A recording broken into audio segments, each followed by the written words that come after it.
Alright, so this video is about autism for parents. And I'm going to be talking about the 7 guidelines that every parent I think should know. And this is drawn from collective research as well as my own personal experience.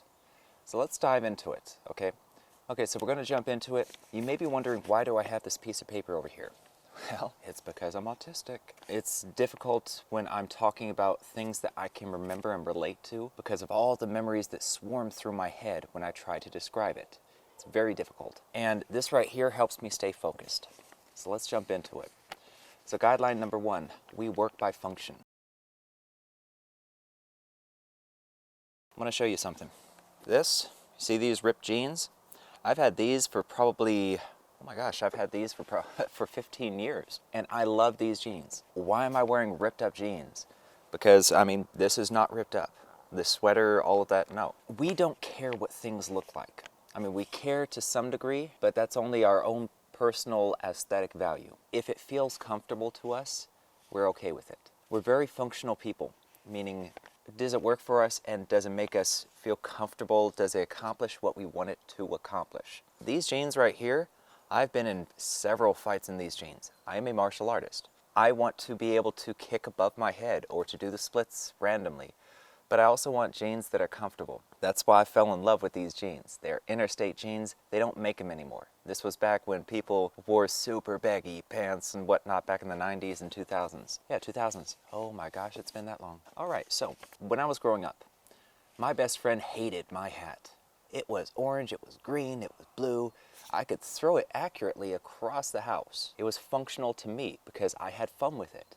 And I got to hone a skill, which for a 4-year-old and 5-year-old, that's a skill. And he absolutely hated it, and he was the one that ended up cutting it up when my parents forced me to throw it out. And that's going to happen with a few things, is you're going to have to force your children to get rid of the familiarity. And I wouldn't say do it right away.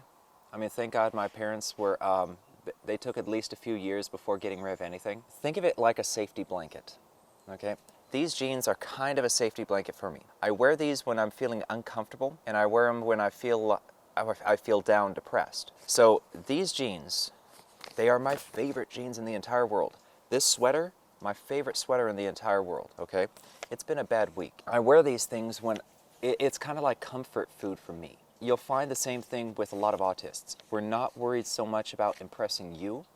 We're worried about impressing ourselves. So if we dress to impress, that's because of an event, but we're going to do it in our own style. But as kids, I mean, we just want things that are comfortable, that are nice. We don't care if we look good.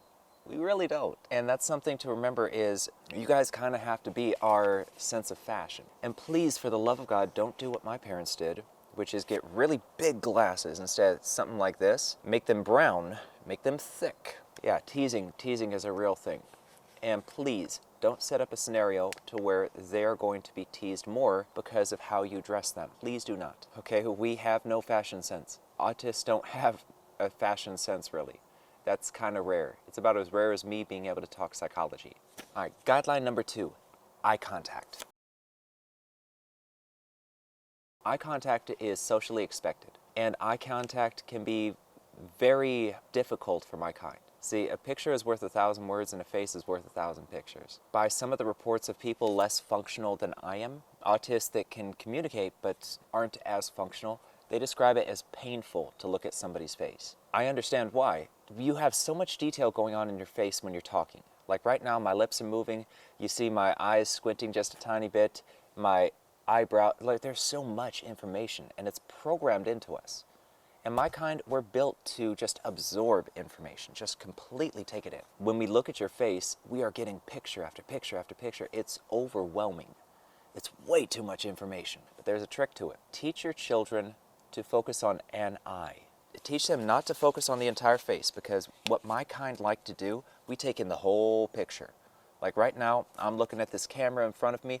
I'm also looking at the compost bin over there. I'm looking at the tree. I'm looking at the rock. I am seeing everything. And I know it seems like I'm a normal person. I'm not. Let me tell you something. Eye contact it's a social requirement, meaning you guys force it upon us. Social expectation forces it upon us. We're perfectly fine looking around and just, chatting with you while we're, looking at different things. It's not that we're ignoring you, it's just looking at you is uncomfortable for us. It's still uncomfortable for me. As far as eye contact goes, there is a trick that I learned when I was about 9 years old. Basically, you teach them to focus on one eye. Why? Because we need some level of detail.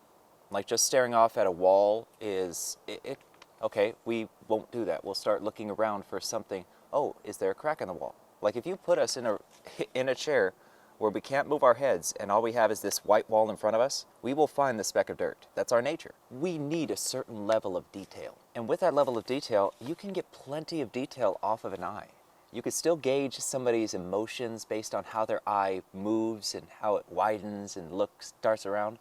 But there's also complexity in the color of an eye. Like for example, I don't know if you could see it, but in my eye, I have dark blue around the edge, regular blue around the center, and then right on the exact center of the pupil, I have gold. That's a level of detail. Same thing with brown eyes. Brown eyes have detail all the time, and that's what we need to stay focused. And when you're teaching your kids this, don't force it on them. Make it a guideline, because saying, no, look at me, look at me, look at me, look at me.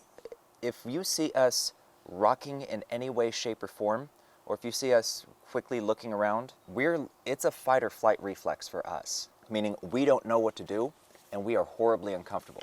When you're teaching us, don't force us. Let us do it at our own pace, but say, hey, when you're talking to me, can you try to just focus on my eye? Instead of focusing on my entire face, just focus on my eye. It's going to be really helpful.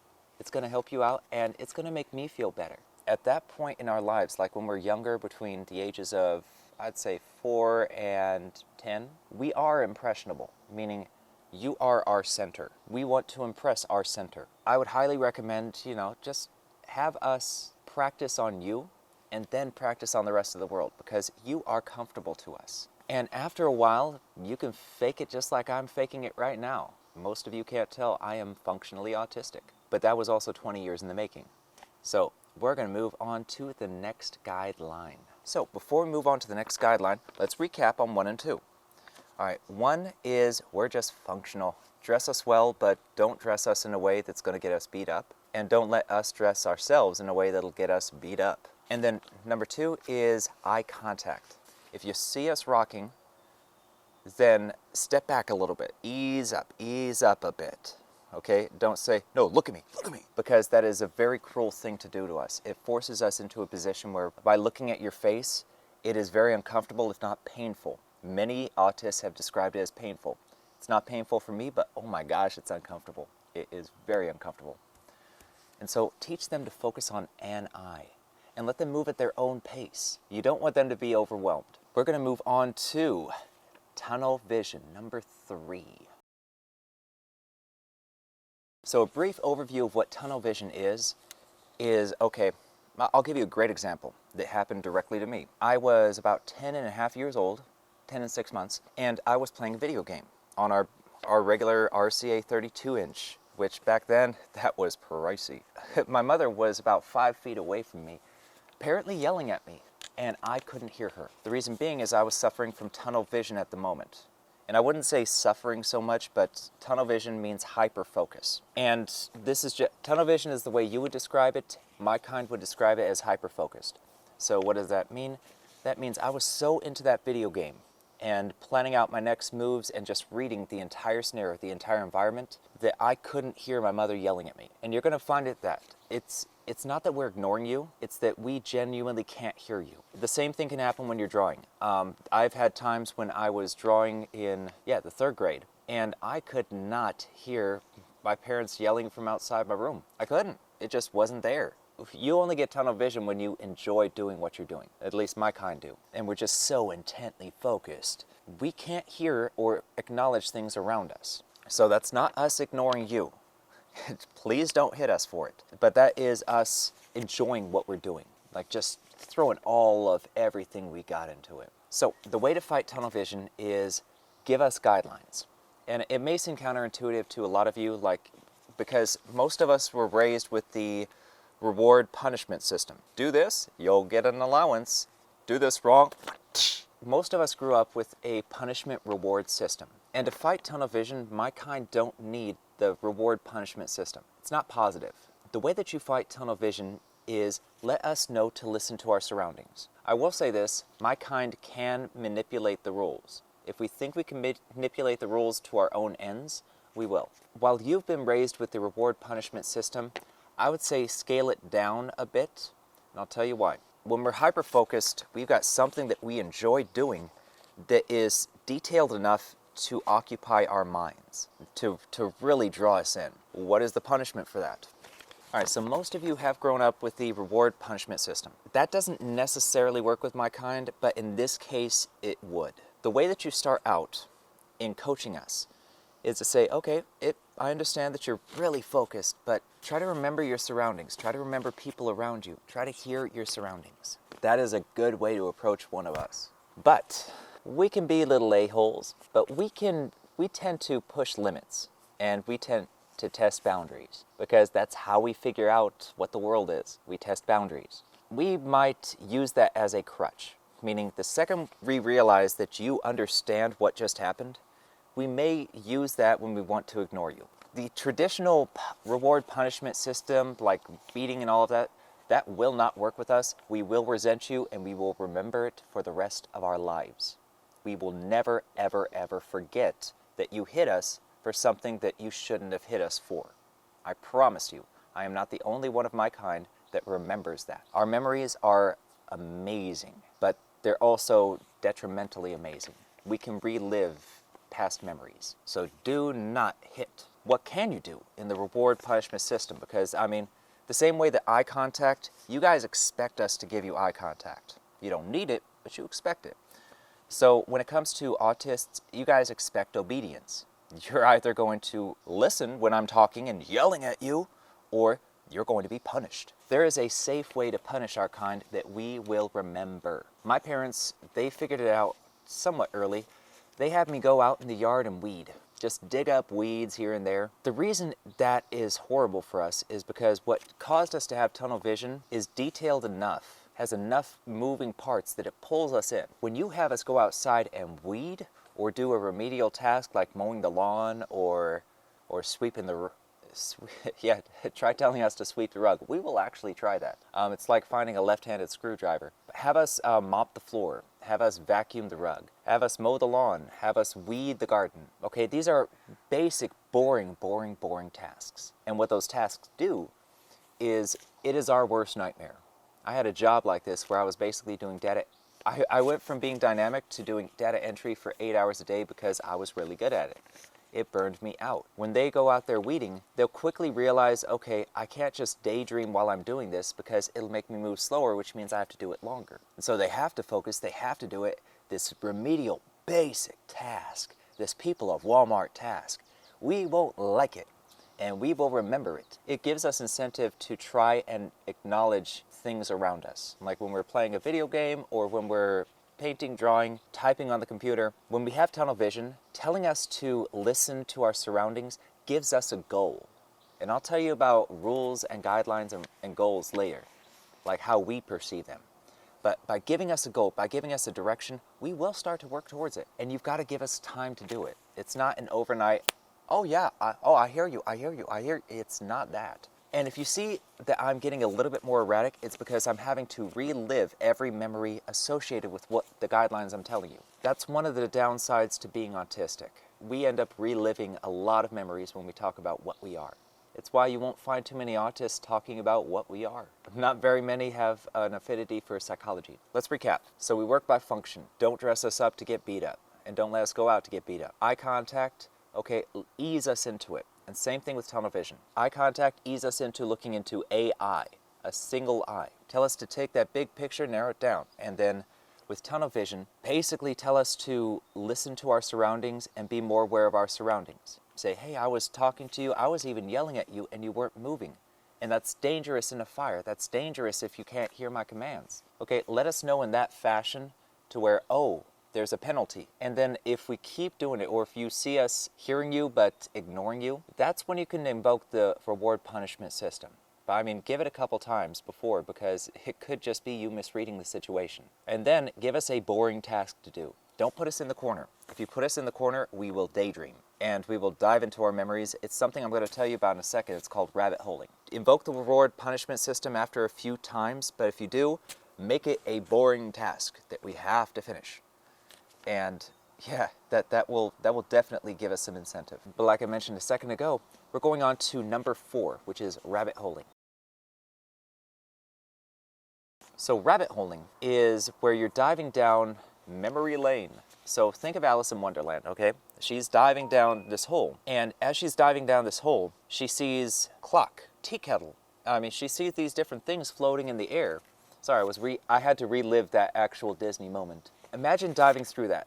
So this hole, this rabbit hole, is your memories. These little things are just like side memories that are related. Kind of like, hey, you want to go see the new Ghostbusters movie? And then immediately I'm thinking, okay, Ghostbusters 2, because we all know there was a Ghostbusters 1, but everybody remembers 2. And then I immediately remembered an episode of the cartoon Ghostbusters from the 1980s, where basically werewolves and vampires bit each other and become werewolves, or whatever the heck it was. All of that is going through my head right now just by mentioning Ghostbusters. That is rabbit holing. You're diving down Alice in Wonderland's rabbit hole, chasing that white rabbit. You know what the goal is. You see a tea kettle. Oh my gosh. And then a ring, grab it. And once we grab onto one, it's hard for us to let go because now we've got an alternate path of thought. It's very difficult to describe. It's why this is take number 8. So I'm not going to try to describe it this time through. I'm going to take an entire half-hour episode to describe rabbit holing because it is a very complex process. And it's something that the psychological community is, for the most part, unaware of. They know it happens, but they don't know what it's like. They don't know the steps, the procedures. They haven't really had somebody like me that can describe a psychological function in a psychological way. My kind generally don't like psychology. With tunnel vision, what you'll see with us is we will talk in a circle. And it'll seem like this thing over here or these things over here aren't related, but they are. And if you listen all the way through when we're talking, we will talk in a circle and we will get back to the straight line. And if we don't, we will actually apologize. I've seen this with autists more times than I can count. Like, we will actually apologize for, oh my gosh, I got distracted, I'm so sorry. Because we were talking in a circle with a direction. You guys talk in a straight line. We talk like this, but we will come back to the point. And what's really cool is, let's say we get to about here in that talking in a circle, and then something breaks our conversation up. We can come back hours later and pick up right where we left off. You guys can't. We can't. And that's just how we're built. So when it comes to rabbit holing, basically the way to handle that is tell us that we're talking in circles. What that'll do is that'll tell us to refine our argument, refine our explanation. So it takes this and compacts it into this. So if you say that we are talking in circles, you may have to explain it to us. You may have to explain what talking in circles is like, or what you mean by talking in circles. And drawing it out on paper, this is that guideline. Drawing it out on paper helps. Oh my gosh, it helps. So if you can draw, like this is the beginning of the conversation, and then put a subject next to it. Give us something to anchor to. And then give us the end of the subject, like what's the conclusion? And then write it out. And then over here, put dots and put different words next to each thing that we covered, talking in a circle to get there. And if you can, do that, use that same piece of paper. So you've got your dots going around here, and then write out how to, like, what might the explanation in the center of this one might be. Because the goal is to make us more efficient in explaining things. We visualize everything that we talk about, but we visualize everything, every single thing. And when we visualize, sometimes we can dive in. We could fall into the rabbit hole, and then we could keep rabbit holing and rabbit holing. It's a spiral process, and I'm not going to go into it because that's its own episode. But with rabbit holing, let us know that we're doing it. Now, what you can do is you can give us an anchor word. So let's say we're talking to you and we talk to you on a regular basis. Maybe you're our parents. Hint, hint. Let us know what we're doing. Give us that explanation that we do need. If you don't give us the explanation, we won't fully comprehend it. I heard the glass is half full at 7 years old. I looked down at the table. There's no glass here. I didn't understand what the glass is half full was until I was 13 years old. Not joking. And that's because I blew it off as a figure of speech. We will do that. Once we understand that there are certain things we just don't understand, we will blow it off and ignore it. With rabbit holing, give us that explanation so that we don't blow it off. Because like right now, I'm going to end this video because I am rabbit holing myself. But give us that explanation, give us that circle, that half circle, and tell us the points that we hit at and what the conclusion was. Write out the conclusion right at the beginning, and then tell us the points that we covered, and then explain it yourself. Put a point or two here, and then the conclusion, and explain that. Let us know what those 2 points that you would use to explain it are. That helps us refine our process. We're always refining ourselves. That gives us a little bit more to grab onto so that we can genuinely be more communicative and not lose people. Because I've lost a lot of people over the years, and I've had a lot of friends, throw paper at me or hit me with a... Yeah, I got hit with a lot of things. And that was just, playful stuff. Thankfully, I've had some very good friends that have helped guide me through it, because my parents never taught me what I'm teaching you to teach your children. But this will help them out greatly. So, really quick recap, we're going to end this, and I'll be moving on to the next guideline. We work by function. Ta-da! These are comfortable, and they do what I want them to do. I can run, I can climb, I can kick. Okay, I don't care if these things have a hole in them or if they look ugly. Once I get a little bit older, I understand, I can wear the heck out of a suit if I need to, but I don't want to. Like, I'll only wear it when I need to. We work by function. So, same thing with our cars. Like, I've got a 1976 MG Midget, and that thing is fun. And it drives pristine, it looks ugly as sin. We don't care about aesthetics so much, unless that's just our natural personality. We care about function. And then eye contact, tell us to look at an eye, not the whole face, an eye. I can't stress this enough. And don't force us to look at you. Okay, don't be cruel people. These are your children, you love them. Please don't force it. Let them work at their own pace. Then you've got tunnel vision. So let us know that we need to be listening to our surroundings and give us time to do it. Okay, if you're teaching us and we're kids, chances are most of us are going to figure it out by the time we're 15. We're going to get out of that tunnel vision thing. We'll figure it out for ourselves. But you can help us along the way and get it to where we don't frustrate you as much, causing you to create trauma for us that we're going to remember. Just give us the benefit of the doubt and let us know to be aware of our surroundings. And then rabbit holing. Literally, it's like Alice when we're a kid, okay? We have no control of where we're going. We got no bungee cord, we got no parachute, we are falling. And we may grab for a thing or grab for a thing. And just like a tree when it's young, okay, you've only got like 1 or 2 branches, okay, cool. At that age, it's difficult to control, but after you figure out 1 or 2, you're good. But as we get older, our brains become more complex, and then we have literally as many branches as a tree has. And we have to learn how to sort through them. It's a challenge, especially in the adolescent years when hormones are raging and changing. With rabbit holing, remember to draw out the diagram, okay? This is important. We visualize everything. So draw out the diagram and hit on the major points that we talked on, because you got to listen to us all the way through on a conversation to pull this off. But you draw it out and you hit different points and you label it out the beginning of the conversation and the conclusion. And then draw out a straight line with major points that you would touch. This helps us refine our ability to speak.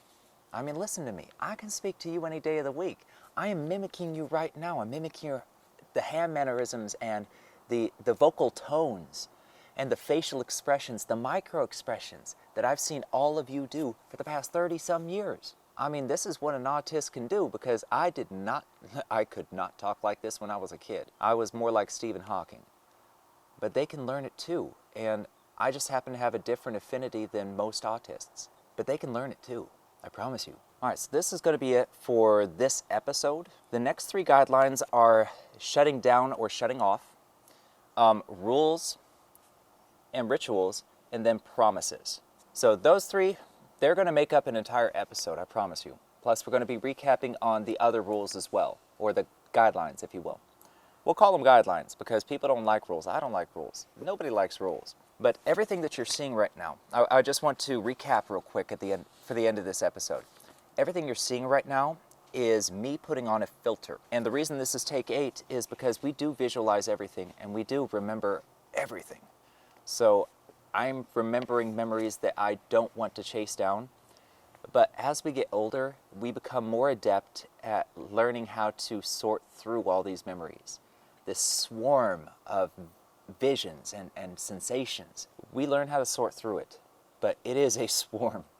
Please understand that it is a swarm, and it can be overwhelming at times.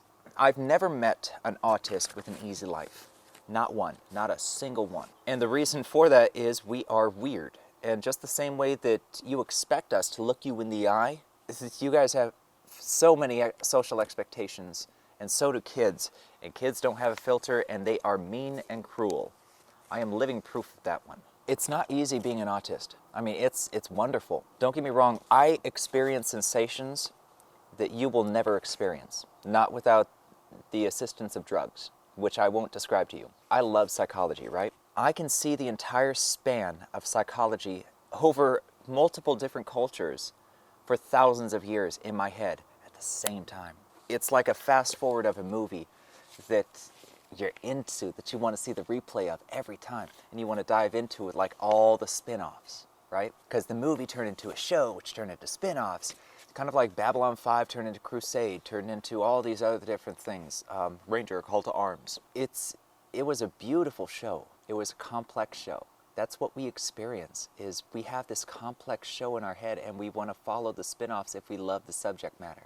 If we don't, we'll ignore it. I mean, we just won't resubscribe to that channel or buy that movie. We have very complex minds, and it can be a beautiful experience, but it can also be detrimental, especially with societal norms. Like, you guys expect us to look you in the eyes when we're talking. That's an expectation. Handshakes are an expectation. We are mechanically minded, meaning the spectrum is a little bit wide. And I'm going to wrap it up, I swear to God. You have social aptitude and mechanical aptitude, right? And you're on the spectrum too. In the middle, you got somebody who's pretty friggin' normal. And then you got over here, the politicians and all of that. And then over here, you got people like me. Okay, this is the spectrum. I am on the further side before we become non-functionally autistic. Like, I'm right before that. And then on this side, politicians are basically what you get right before you have a psychopath. I'm just saying. And this is a paper I'm submitting to the APA. The long story short is, we are complex minds, and I love being autistic. What makes autism challenging is living around you guys. The social expectations, the social norms, the discrimination. And you better believe there's discrimination. Oh my God. I mean, just think about it this way. There was a young lady who very quickly, when given the ability to type, was able to type because she was non-functionally autistic. She couldn't speak. She couldn't control her body. Now, she was featured on the Stephen Colbert Show. I mean, that's pretty awesome. Sometimes you have these beautiful minds trapped in these non-functional bodies. And then you've got people like me who just have beautiful minds that are just a little bit awkward. And I'm very fortunate to be the type of autist that I am, because not every one of us is able to adapt to social situations and to mimic you guys as well as I can. But that came through 30 years of painstaking challenges. So try to remember this. Being autistic isn't having a disability, it's having a different type of ability. Because we've got some beautiful things going on in these heads of ours. Truly beautiful. So I wish you guys well, and I'm going to be bringing you the last 3 guidelines on this little list of mine. And then I'm going to expound on a lot of different things that I've talked about in this episode and in the next episode. So, 7 guidelines of autism for parents.